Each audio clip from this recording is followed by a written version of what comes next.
The tribe concepts 90-day miracle oil తో జుట్టు పెరుగుదల 90 రోజులలో భృంగరాజ్ ఉసిరి మందార పువ్వు కలయిక ప్రాచీన ఆయుర్వేద పద్ధతి ప్రకారం 90 రోజులలో నిరూపితమైన నియంత్రణను ఇస్తుంది. ది ట్రైబ్ కాన్సెప్ట్స్ వారి 90 days మిరాకల్ ఆయిల్ ను నాగశ్విన్ అనే ఒక దర్శకుడు, మేమందరం తెలుగు వాళ్ళందరం కూడా ఏమిటి ఈ ఋషి, ఎవరి యోగి, ఎవరి సిద్ధపురుషుడు అని మేము అనుకుంటాం.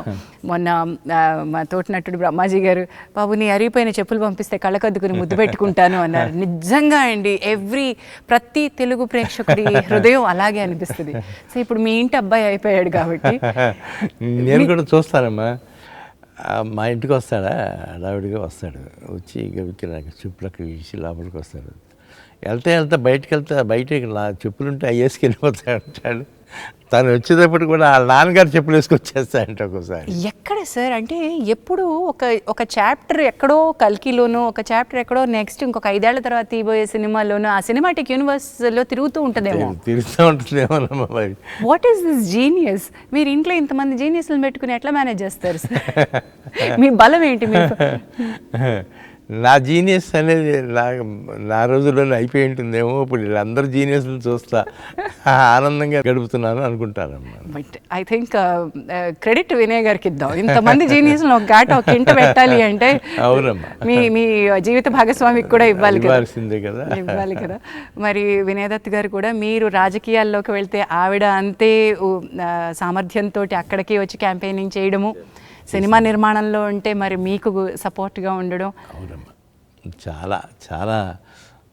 మా వినయ్ మాత్రం ప్రతిదానికి సగం కారణం తనేనమ్మా. నా సక్సెస్లో కానీ ఫెయిల్యూర్స్లో కానీ. నేను ఫెయిల్యూర్స్లో ఉన్నానండి అన్నప్పుడు, ఏంటండి ఒక సినిమా పోతే ఇలా అయిపోతారు, పదండి ఇంకోటి సినిమా తీయండి తొందరగా వెళ్ళండి అనేది. అలా గ్రేట్ లేడీ.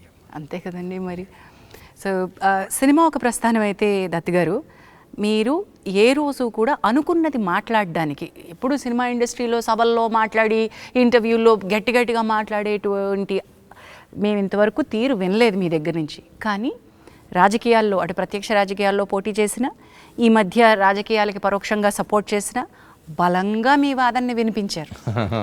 ఈ స్ట్రెంగ్త్ ఎక్కడి నుంచి వచ్చింది? ఇంత పెద్ద సినిమా ప్రాజెక్ట్ని పెట్టుకుని మనకి రిలీజ్ రాబోతుంటే చాలామంది వ్యాపారం ఉన్నవాళ్ళు కొంచెం జాగ్రత్తగా మాట్లాడదాం అనుకుంటారేమో. కానీ ఉన్న నిజాన్ని నిక్కచ్చిగా చెప్పటమే మా నాన్నగారు నాకు నేర్పించిన విద్య అమ్మా. మొహాట లేకుండా మాట్లాడు, ఏంటి ఇందులో ఏం పోషిస్తుందంటే సినిమాకి దానికి ఏంటి సంబంధం. జగన్మోహన్ రెడ్డి గారి విషయంలో మాత్రం నేను ఎక్కడ డిఫర్ అవ్వలేదమ్మా. ఆయన చాలా ఫ్రెండ్లీగానే ఉండేవారు. మా రెండో అమ్మాయి పెళ్ళికి వచ్చారు ఆయన. చంద్రబాబు గారిని జైల్లో పెట్టిన రోజున మాత్రం అక్కడికి వెళ్ళి చాలా ఎమోషనల్గా మాట్లాడాను. 160 సీట్లు పైన వస్తాయి చంద్రబాబు గారికి. ఈసారి ఖచ్చితంగా ఆయన సీఎం అవ్వబోతున్నాడు. ఆ లెవెల్కి వెళ్ళి మాట్లాడిన సందర్భం కూడా. That's nothing wrong. మీరు పార్టీకి నిలబడ్డారు, పార్టీకి తరపున పోటీ చేశారు.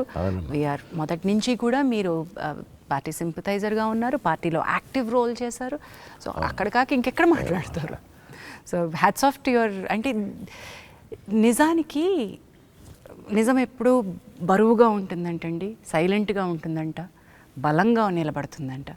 మిగతావన్నీ కూడా ఉలికులికి పడతాయి, ఎగిరెగిరి పడతాయి. సో అవి వాటి గాలిమానాన అవి వెళ్ళిపోతాయి. సో నిలకడగా ఉండడమే కావాలి. 50 ఏళ్ల పాటు ఒక సంస్థని ఇలా నడిపించడానికి ఒక 3-4 సూత్రాలు ఏమన్నా చెప్పండి సార్. ఏముందమ్మా, అందరూ మహానుభావులు యాక్ట్ చేశారు మన బ్యానర్లో. నేను వెళ్ళి సినిమా చేయమని అడిగితే వెంటనే చేసేసారు, ఇంక్లూడింగ్ పవన్ కళ్యాణ్ గారు కూడా. నేను బాలు కోసం వెళ్ళి ఇట్లా ముందు ఇంద్ర సినిమా చూశారు ఆయన. ఏమండి ఈ స్టేజ్లో మీరు అన్నయ్యతో ఇంద్ర తీశారు, మనసు అనేది ఎంత పులకించిందో అన్నయ్యకి నాకు కూడా, నేను మీతో వెంటనే సినిమా చేస్తాను. అట్లా బాలు చేసాము. ఎస్. అండ్ అశ్విని దత్ గారు is not just a film.